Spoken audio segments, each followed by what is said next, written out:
주님의 고난과 죽으심과 부활에 대해서 누가를 중심으로 보면 22장, 23장, 24장 요 세 장에 거의가 다 기록이 됩니다. 고난을 막 시작하면서 시작할 때 22장 처음 보면은요, 대제사장들과 서기관들이 예수를 무슨 방도로 죽일까 궁리하니, 이들은 생각만 하면 어떻게 하면 저 예수를 어떻게 죽일까, 이게 그들의 늘 관심사였습니다.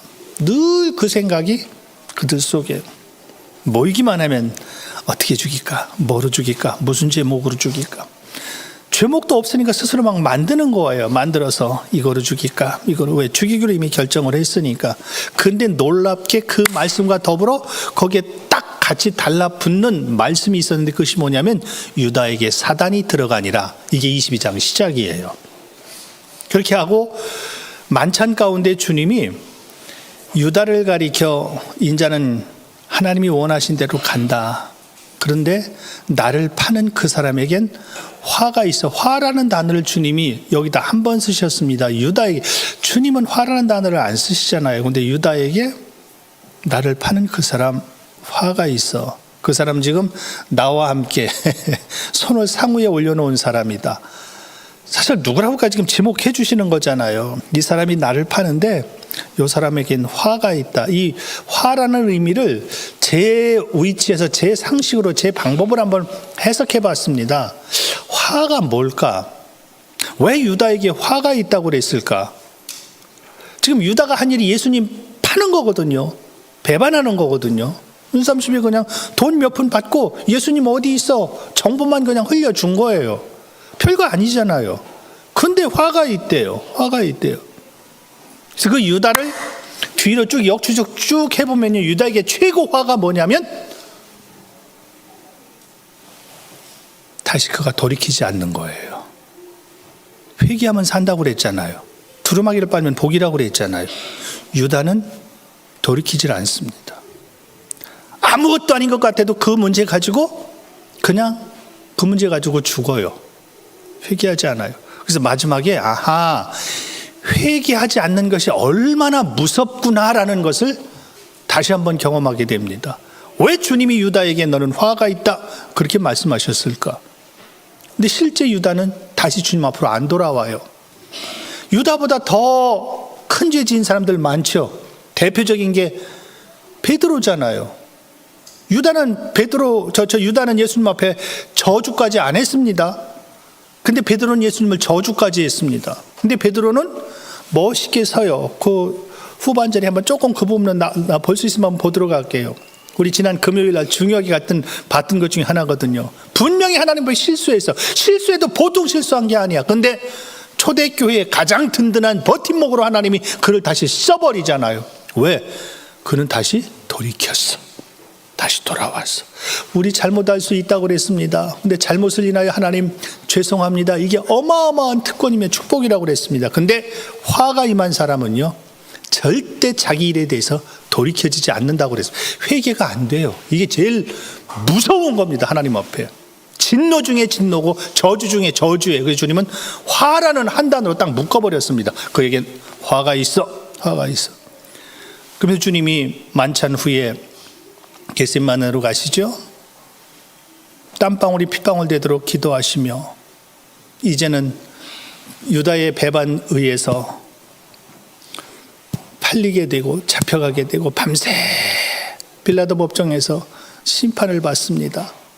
지금까지 이분이 이젠 우리나라의 왕이 되실 거니까 이분이 들어오시면, 이분이 왕이 되시면 우리는 모든 곳에서 자유함을 누릴 수 있겠지, 우리를 구속할 자라라는 이 두 제자, 엠마오로 내려간 두 제자가 나중에 표현을 했는데, 우리는 그를 인하여 나타난 영광이 굉장히 클 것이다. 뜨겁게 내 겉옷을 벗고 종려나무까지 흔들면서 그렇게 환영했던 무리들이 갑자기 변해서 예수를 십자가에 못 박으십시오, 죽이십시오. 그가 무슨 잘못했나? 아닙니다. 묻지 마십시오. 차라리 강도를 놓아줄지언정 그를 십자가에 못 박으십시오. 그 백성들의 소리에 못 이겨서 빌라도가 이제는 십자가에 죽이도록 내어줍니다. 그 사건과 더불어 주님이 죽으시지요. 그리고 무덤에 묻히십니다. 어제 그제의 사건입니다. 그냥 시간적으로 그냥 만들어 놓은 거예요. 어제 그제 금요일의 사건입니다. 그리고 금요일 저녁 6시 전에 아리마대 요셉이 자기가 쓰려고 준비해 놓은 무덤에 예수님을 장례를 지냅니다. 어제 하루 종일 무덤에 계셨던 주님께서 오늘 아침 드디어 부활 소식이 전해지기 시작하는데 여인들이 향품을 가지고 예수님의 시신에 발려드리려고 무덤에 갔다가 예수님의 부활 소식을 접합니다.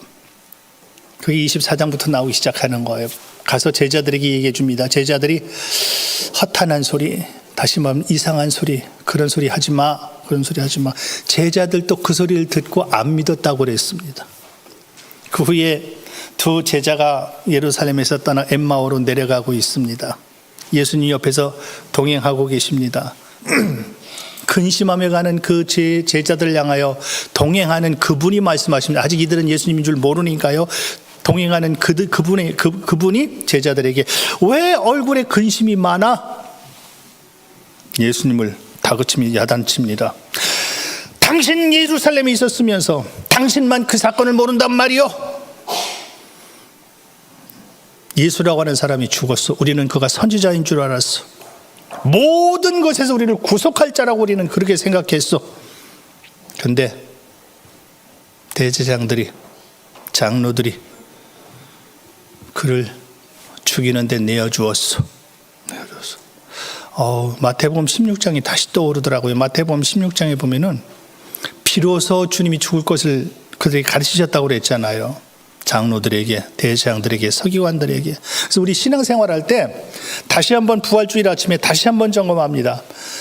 교회가 내 기준대로 움직이면 절대 안 된다는 점을 꼭 기억하십시오. 신앙생활 오래 할수록 주님이 경험 안 되어지면 내 기준이 딱 세워집니다. 그럼 내 기준을 세워주면 그 세워진 기준은 그렇게 되어져야 돼요. 안 되어지면 교회가 아닙니다. 이유는 딱 하나입니다. 뒷부분에 같이 나누게 될 겁니다. 부활하신 주님을 경험하지 못했기 때문에 그렇습니다. 삶이 확 달라져. 이 주님을 보게 되면은. 지금 제자들도 나름대로 생각해놓은 것이 있습니다. 나는 이렇게 되기를 바랬다. 근데 그렇게 안 되더라. 그래서 우리는 지금 엠마오로 내려간다. 주님이 그들을 향하여 하나님의 말씀을 가르치시면서 그들이 들이대어 눈이 열리기 시작합니다. 보세요. 눈이 닫혀지면은요, 다시 주님이 안 보이면, 주님이 안 보이는 이유는 왜 안 보일까요? 눈이 닫혀져서 성경에 표현하고 있거든요. 우리 눈이 닫혀지면 주님이 안 보이시고, 주님이 안 보이시니까 말씀이 안 보이고, 말씀이 안 보이니까 말씀이 안 들리는 거예요. 근데 주님이 옆에서 같이 동행하시고 계심에도 불구하고 전혀 감을 못 잡는 겁니다. 종으로서 가장 큰 소원입니다.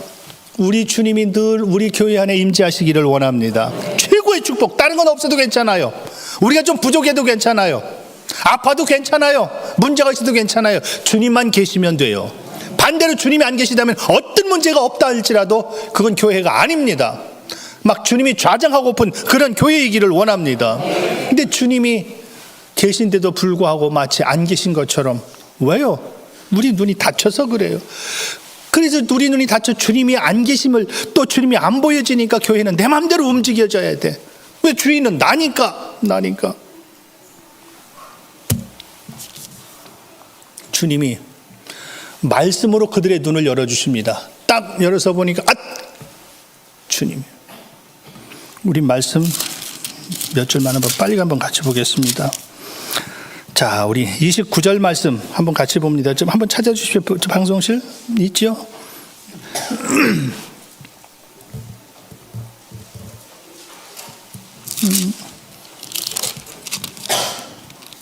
이 말씀은 좀 중요해서 본 줄 알아야 되겠네.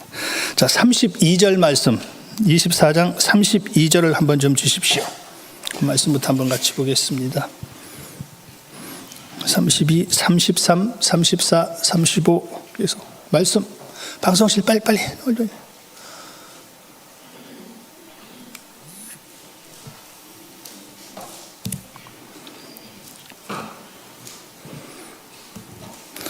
(24장) 33절 있죠. 24장 34, 35절. 일부 예배가 없었더니 자꾸 생기네. 오늘 본문 누가복음, 제가 마태복음이라고 그랬나요? 누가복음 오늘 본문이잖아. 24장. 같이 한번 보겠습니다. 같이 한번 봅니다. 24장 33 성경 다 찾으셨죠? 자, 곧 그때로 시작. 곧 그때로 일어나 예루살렘에 돌아가 보니 열한 제자 및 그들과 함께한 자들이 모여 있어 말하기를 주께서 과연 살아나시고 시몬에게 보이셨다 하는지라. 두 사람도 길에서 된 일과 예수께서 떡을 떼심으로 자기에게 알려진 것을 말하더라. 두 제자가 내려가다가 기절 초풍한 일을 만납니다. 무슨 일이냐면 예수님은 분명히 죽으셔서 내가 죽으신 걸 봤어. 그는 장사 지냈어. 근데 그 주님이 살아나셔서 나를 만나주시더라 그 말이에요. 얼마나 충격입니까? 근데 이 사람이 더 충격받은 건 뭐냐면 그 전에 벌써 예수님이 부활하셨다는 소리를 들으면서 그 참 신기하네, 이상하네, 희한하네, 그런 일이 없는데 그분 분명히 돌아가시는 걸 내가 봤는데 하면서 지금 내려가고 있는 거예요. 내려가는데 부활하신 주님이 내 옆에서 나를 만나주셔서 말씀을 통해서 내가 주님임을, 눈이 열려지니까 예수님이 지금 진짜 그 부활하신 주님이 우리와 함께 이제 충격을 받은 겁니다. 딱 충격을 받으니까 제일 먼저 자동으로 나타나는 현상이 오늘 마지막 뒷부분에 그 부분으로 한번 같이 갈 거니까 보세요. 두 사람도 길에서 된 앞에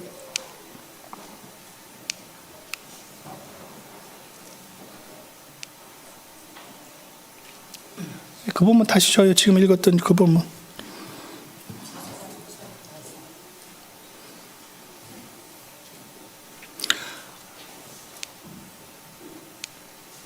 자, 보세요. 곧 그때로 일어나 예루살렘으로 돌아가 보니 열한 제자 및 그들과 함께한 자들이 모여 있어 말하기를 주께서 과연 뭐 하시고 누구에게도 뭐 하셨다? 자, 보세요. 지금 두 제자가 내려가다가 예수님 만났잖아요. 그 예수님은 부활하신 예수님, 죽은 줄 알았는데 부활하신 얼마나 놀랬겠습니까? 그 부활하신 주님이 말씀과 함께 그들의 눈을 확 열어주시니까 지금 내 옆에 계셨던 분이 주님이셨어. 언제 보여진다고요? 눈이 열려져. 하나님이 우리에게 이 눈 열어주시기를 원합니다. 이 눈이 열리면요, 교회가 뭔지가 보여져요. 왜 교회가 있어요? 내가 여기 왜 있는지, 주님이 왜 여기 계신지가 보여져요. 안 보여지니까 내 생각대로, 내 뜻대로, 내 방법대로 교회가 되어져야 되는 거야. 근데 그 주님이 딱 보여지니까 제일 먼저 나타나는 현상이, 잘 보십시오. 다시 한번. 곧 그때로 일어나. 주님이 제자들의 눈을 열어주시고 주님은 바로 없어지셨습니다. 무슨 얘기냐면 제자들에게 말씀만 주셨지 뭐 하라는 말씀 안 하셨거든요. 근데 눈이 딱 열려지면서 그 주님이 경험되어지는 순간 곧 그때로 뭐하여? 어디로? 뭐하여? 이 돌아가라는 말은 다른 말로 바꾸면 올라가와 똑같습니다. 예루살렘은 올라가야 된다고 그랬죠. 올라가는 건 나중에 다시 한번 또 같이 볼게요. 이게 무슨 얘기냐면 예수님이시다 본 순간 자동적으로 주님이 너 빨리 예루살렘으로 올라가 그런 말씀 안 하셨어요. 근데 나도 모르게 내 삶이, 내 행동이 딱 방향이 틀어졌는데 곧 그때로 일어나 어디로 돌아가요? 나도 모르게 예루살렘으로 돌아가져요. 이게 주님을 만난 자의 삶입니다. 첫 번째 나타나는 현상이에요. 주님을 딱 경험하면 제일 먼저 예루살렘 딱 올라가 보니 거기 누가 있습니까? 11 제자가 있습니다. 가서 부활에 대한 이야기를 자기들끼리 주님 부활하셨대, 시몬에게도 말씀하셨대 하고 자기들끼리 이야기하고 있습니다. 그랬더니 아까 35절에 똑같이 그 뒤에 이 두 사람, 내려가던 두 제자도 글쎄 말이야, 우리도 엠마오로 내려가는데 주님이 우리도 만나주셔서 그 주님 우리도 만나서, 이 얘기를 같이 거기서 거들어서 하는 거예요. 근데 놀랍게 36절 이하를 쭉 보면 뭐가 나오냐면요, 그 현장에 주님이 딱 나타나셔요. 얼마나 놀랬겠습니까? 왜 아직도 지금 다 죽은 거로 생각하고 있거든요. 우리 편으로 유령이다, 영이다, 또 그런 소리 합니다. 주님께서 영은 육과 뼈가 없지? 근데 나는 있잖아. 와서 만져봐. 그리고 먹을 것 좀 가져와봐. 떡 한 조각 구워서 갖다 주십니다. 그것을 주님이 직접 잡수십니다. 성경을 쭉 말씀하시고 그들을 데리고 같이 베다니까지 내려가십니다. 거기서 제자들을 막 축복해 주십니다. 손을 흔들어 축복해 주시고 하늘로 올라가는 장면이 바로 요 뒤에 나오거든요. 올라가거든요. 그러니까 이제부터 오늘 본문이에요. 이제 다시 이제 본문 들어갑니다. 주님이 지금 막 승천하셨습니다. 그 후에 여기부터 이제 여러분들이 오늘 읍절, 이번 주간에 읍절일 본문인데, 그들이 그에게 뭐하고? 큰 기쁨으로 어디로 돌아가? 예루살렘으로 돌아가 늘 성전에서 하나님을 찬송하니라. 이것만 계속 읍절이시면 다 돼요.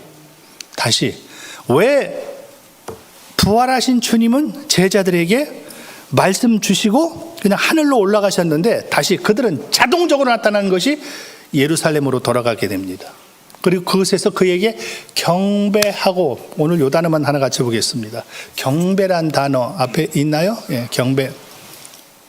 프로스키니오라고 하는 뜻인데, 그 원어인데, 이 뜻이 예배하다, 경배하다, 땅에 엎드리다, 무릎 꿇다, 경외를 표현하다. 왜 구약에서 예전에 우리가 봤던 것 하나 있죠. 예배의 의미 중에 하나가 그에게 납작 엎드리다, 이 의미가 있다. 이 뜻이, 예배라는 뜻이, 그러니까 예배가 보니 영적으로 하나님 앞에 납작 엎드려 있는 자세, 이게 하나님 앞에 영적으로 예배하는 자세예요. 오늘 설교 어떻게 하나 보자,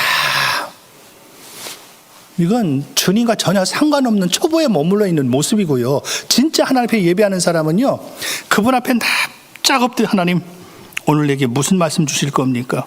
감히 신하가 왕의 명령 떨어지기를 기다리며 옆에 부복해 있는 것처럼 그 모습으로 세워진, 이게 하나님 앞에 영적으로 예배하는 장면이거든요. 예배하는 장면이거든요. 지금 보십시오. 비로소 이 이야기는 무슨 얘기냐면, 비로소 이 제자들은 하나님을 경배했다고 그랬습니다. 하나님을 예배. 지금 하나님이 너 빨리 들어가서 예배해, 그 말씀 안 하셨어요. 근데 자동으로 그 예배가 되는 거예요. 왜? 부활의 주님을 봤거든요. 그게 부활의 주님을 경험한 사람은 제일 먼저 내 삶에 나타나는 현상이 다른 것이 아니라 하나님이 찾으시는 예배가 되는 거예요. 우리 예배 요한복음 5장 우리 많이 봤잖아요. 하나님은 영이시니 예배하는 자가 영과 진리로 예배할지니. 왜? 하나님은 오늘 또 그렇게 예배하는 자를 맨 뒤에서 보니까 찾으시, 하나님이 기뻐하시는 예배를 하는 사람 하나님이 찾으시겠대요. 그럼 누가 하나님이 기뻐하시는 예배한다고요? 그게 부활하신 주님을 경험한 사람, 말을 안 해도 자동으로 이게 돼요. 근데 그 부활하신 주님이 경험이 안 된 사람은요, 예배하면 지긋지긋합니다. 또 예배해야 돼, 또 교회 가야 돼. 똑같아요. 똑같은 삶인데 이상하게 열매가 자동적으로. 지금 제자들에게 어떤 말씀도 안 하시는데 그들은 제일 먼저 나타나는 게 그에게 꿇어 엎드려 경배하는 겁니다.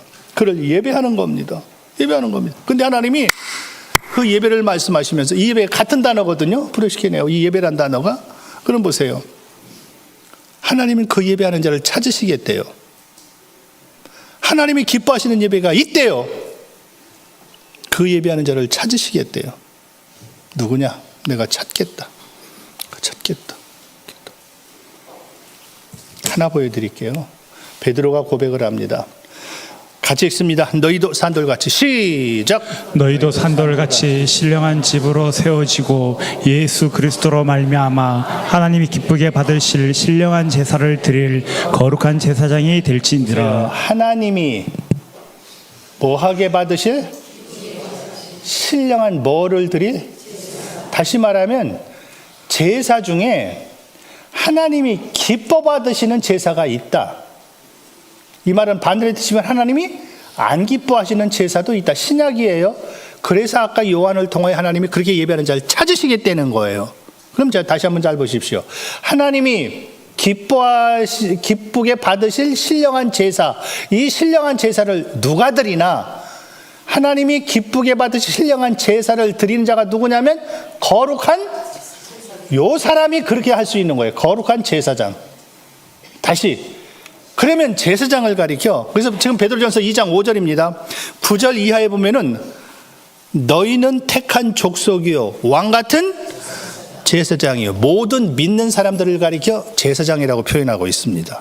그럼 간단해. 제사장은 뭐 하는 사람? 하나님이 기쁘게 받으실 신령한 요게 제사장이라고 그랬습니다. 그럼 우리는 모름지기 하나님이 기뻐 받으시는 예배가 뭔지를 적어도 알아야 돼요.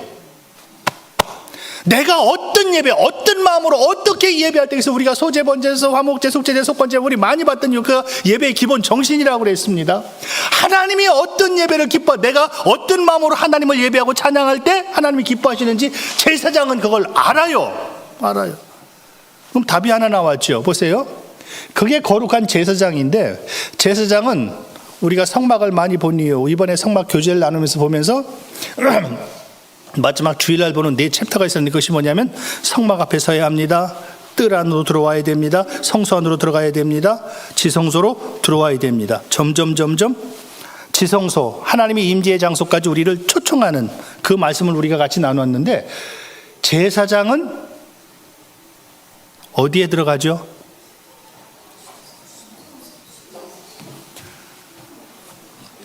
성막 앞에 서서 성막의 문을 휙 열고 들어가면 성전 뜰이 나옵니다. 번제단이 있고 물두멍이 있죠. 그 뜰에 들어가는 게 누구라고 그랬죠? 백성들이라고 그랬잖아요. 이스라엘 백성들은 거기까지 들어가요. 근데 그 다음에 성소의 문을 열고 들어가면 그곳이 성소, 떡상이 있고 등대가 있고 분향단이 있고 성소예요. 거기 들어가는 것이 제사장이라고 그랬습니다. 다시 말하면 뜰에 머물러 있는 사람은 절대 성소에 못 들어가요. 성소에 들어가는 게 누구냐? 제사장이라고 그랬습니다. 그럼 제사장은 이미 뜰을 통과해서 성소에 들어간 사람이에요. 성소에서 저 뜰에서 제일 많이 우리가 봤던 것이 뭐냐면, 저 뜰은 밤낮이 있다고 그랬잖아요. 해가 있으니까. 그래서 내 신앙에 굴곡이 있는 게 왜 그러냐? 뜰에 있기 때문에 그렇다고 그랬습니다. 영적 밤을 만날 수 있고 영적 낮을 만날 수 있고, 영적 낮을 만났을 때 누구보다도 믿음 있는 것 같이 보이는데, 영적 밤을 만나면 믿음 하나도 그에게서 찾아볼 수 없는, 이름은 믿는다고 하는데, 이름은 살았다고 하는데 항상 행동은 죽은 행동이 뜰이기 때문에 나타나는 거예요. 그런데 성소는 지금 여기도 항상 화난 이유가 뭐예요? 불이 항상 켜 있거든요. 지금 밖에도 우리가 창문마다 다 가려놓았기 때문에 밖에 빛이 안 들어옵니다. 이 불이 켜져야 볼 수 있다고 그랬습니다. 성소 안이 계속 등대가 24시간 켜 있다고 그랬습니다. 그래서 내 신앙에 굴곡이 없어요. 똑같이 하나님 앞에 하나님이 기뻐하시는 것이 뭔지를 알아요. 내가 지금 이렇게 하면 하나님이 싫어하신다, 기뻐하신다, 이게 분별되는 게 제사장이에요. 그래서 하나님이 기뻐하시는 거룩한 예배를 드릴 수 있는 사람을 영적 제사장이라고 그랬는데, 그 영적 제사장은 다른 표현으로 오늘 본문으로 다시 초청한다고 하면은 부활의 주님을 경험한 사람, 그 사람은 하나님이 어떤 예배를 원하시는지 안다. 그래서 나의 삶을 하나님의 기쁨이 되는 그 자리로 나를 끌고 가는 거예요. 대표적인 한 사건을 여러분들에게 오늘 시간 때문에 이것만 보여드리겠습니다. 같이 한번 읽습니다. 이튿날 시작. 이튿날 가이사라에 들어가니 고넬료가 그의 친척과 가까운 친구들을 모아 기다리더니, 보세요. 베드로가 요바에서 가이사라로 들어갔습니다. 하나님이 고넬료에게 환상을 주셔서 저 기도 중에 베드로를 초청하라고 사람을 보냅니다. 베드로가 고민하다가 하나님이 환상 보여주시니까 지금 고넬료에 딱 집에 갑니다. 그랬더니 보세요. 그의 친척, 가까운 친구들이 모아 기다리더니 마침 베드로가 들어올 때 고넬료가 맞아 발 아래 엎드려 뭐 했다? 여기서 절했다, 요 말이 프로스키네오예요. 요게 예배했다라는 단어예요. 요게 경배했다는 단어예요. 무슨 얘기냐면 지금 고넬료 집에 지금 누가 들어오고 있는 거예요? 베드로가 들어오고 있습니다. 그랬더니 베드로, 지금 고넬료 집에 누가 있었죠? 그의 친척, 가까운 친구들 다 지금 모여서 베드로를 기다리고 있어. 그랬더니 베드로가 딱 오는 거예요. 베드로가 오니까 세상에 그 모든 사람들이 그냥 베드로 앞에 엎드려서, 여기다 예배한다고 단어를 쓰면 이게 말이나 됩니까? 이들은 생략합니다. 그런데 베드로가 그러지마 나는 사람이야, 너희와 똑같은 사람이야, 막습니다. 근데 요 뒤에 열매가 뭔가 기가 막힌 것 한번 보십시오. 시몬 베드로가 이렇게 해서 나도 사람이라, 그러면 잘 보세요. 자, 하나님이 베드로가 입을 열어 말하되 내가 참으로 하나님은 사람의 외모를 보지 않고 쭉쭉쭉쭉. 아유, 뒤 말씀이 다 나오는데 그냥 넘어갑니다. 자, 요 말씀 중요하기 때문에 한번 같이 봅니다. 베드로가 이 말할 때 시작. 베드로가 이 말을 할 때 성령이 말씀 듣는 모든 사람에게 내려오시니. 그 과정 가운데 하나가 빠졌네요. 베드로가 고넬료의 초청을 받고 그 집에 갑니다. 그랬더니 모든 사람이 그에게 꿇어 엎드려서 절을 합니다. 왜 그럴까요? 그 뒤에 생긴 본문 하나 위에 지금 잘못 잡았네요. 이 말씀을 딱 가지고 베드로가 그 앞에 서는 순간 우리가 잘 아는 말씀이 있죠. 우리가 다 말씀을 듣고자 지금 누구 앞에 있나이다? 그게 여기 나오는 거거든요. 다시 베드로가 그 집에 가니까 온 식구들이 그를 맞이하는데 베드로가 다시 말하면 우리 편으로 말하면 설교하려고 이렇게 강단에 딱 쓴 거예요. 설교하고 섰더니 그 앞에 있는 사람들이 지금 고백하는 것이 우리가 불렀는데 초청했는데 참 잘하셨습니다. 잘 오셨습니다. 우리는 지금 다 하나님 말씀 듣고자 지금 하나님 앞에 있습니다. 지금 설교는 누가 해요? 베드로가 하잖아요. 근데 그 목소리를 누구 목소리로 듣는 거예요? 하나님의 목소리로 듣는 거예요. 그랬더니 나타나는 열매가 이거거든요. 그럼 잘 보세요. 베드로가 이 말할 때 말씀 듣는 성령이 말씀 듣는 모든 사람에게 뭐 하셨다? 누가 내려오셔요? 그래서 그 뒤에 보면 그 뒤에 있는지 모르겠네. 자, 45절 보면은 베드로와 함께 온 할례 받은 신자들 이방인들의 성령 부어 주심을 말미암아 뭐 했다? 이게 뭐냐면 베드로가 활짝 놀란 거예요. 놀란 게 뭐냐? 그냥 베드로는 설교만 했거든요. 설교만 했는데 그 말씀 듣는 사람이 다 성령 받아 버렸어.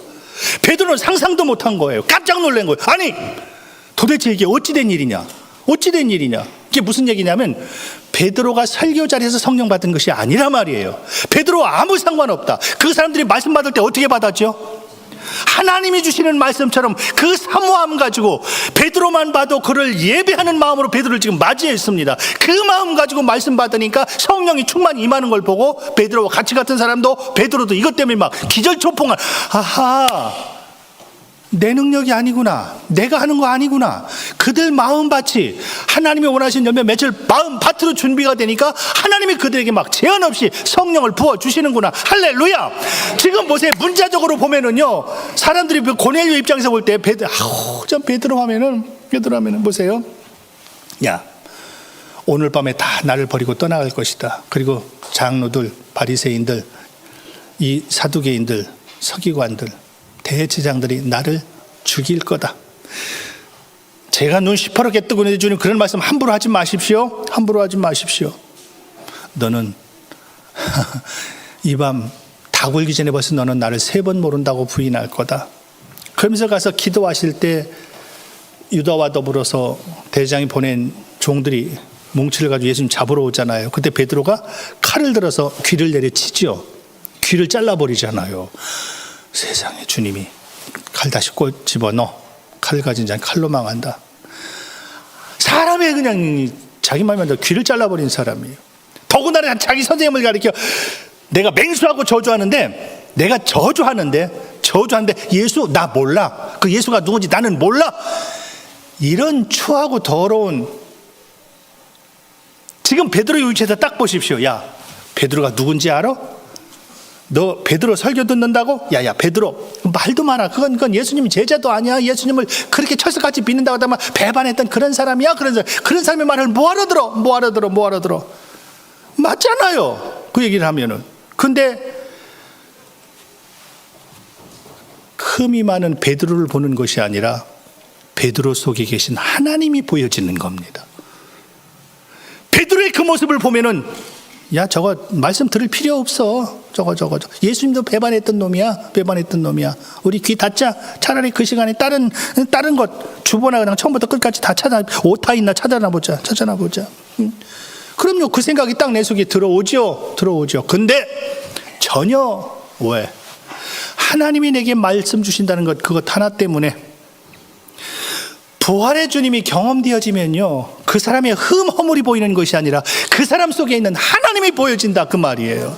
하나님이 주님이 보여지니까 누가 뭐라고 안 해도 자연스럽게 가서 하나님이 기뻐하시는 그 예배로 벌써 베드로가 딱 오는 순간 얼마나 그의 육적인 흠이 많이 있었겠습니까? 전혀 그게 보여지는 것이 아니라 하나님의 말씀을 가지고 오신다, 하나님의 말씀을 가지고 오신다, 이 하나가 딱 띄어지니까 벌써 베드로를 보자마자 그 앞에 꿇어 엎드려 절까지 하게 되잖아요. 그러지 마라가 중요한 것이 아니라 우리는 지금 당신 앞에 있는 것이 아니라 하나님 앞에 지금 있는 거예요. 하나님이 우리에게 주신 말씀을 기대하며 지금 하나님 앞에 있습니다. 벌써 그 마음으로 딱 준비가 되어지니까 베드로는 두어 마디만 탁 던졌는데 그냥 그들 전부가 다 성령을 받아버리는 거예요.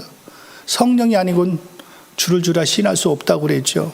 성령은 하나님이시기 때문에 그분이 아니고는 하나님이 뭘 원하시는지 뭘 기뻐하시는지 전혀 모른다고 그랬습니다. 전혀 모른다고 그랬습니다. 이게 예배의 기본. 누가 이 예배 드릴 수 있다고요? 그게 부활하신 주님을 경험한 자예요. 이게 부활하신 주님을 경험한 자, 안 경험한 자, 예배의 자세가 그래서 전혀 다른 겁니다. 전혀 다른 것. 앞에서 무슨 말씀 아무 상관없습니다. 하나님, 오늘 내게 주신 생명의 소리가 뭡니까? 난 그걸 기대하겠습니다. 그걸 기억하겠습니다. 그걸 찾겠습니다. 하나님의 기쁘심을 눈치챌 수 있는 저와 여러분이기를 원합니다. 그걸 제사장이라고 표현하고 그걸 부활하신 주님을 경험했을 때의 첫 번째 현상에 두 번째, 세 번째, 네 번째는 계속 시간이 될 때마다 한번 나누도록 하겠습니다. 그래서 하나님이 찾으시는 예배는 육신적으로는 안 돼요. 나 하나님이 기뻐하는 예배 드려야지 말은 할 수 있어요.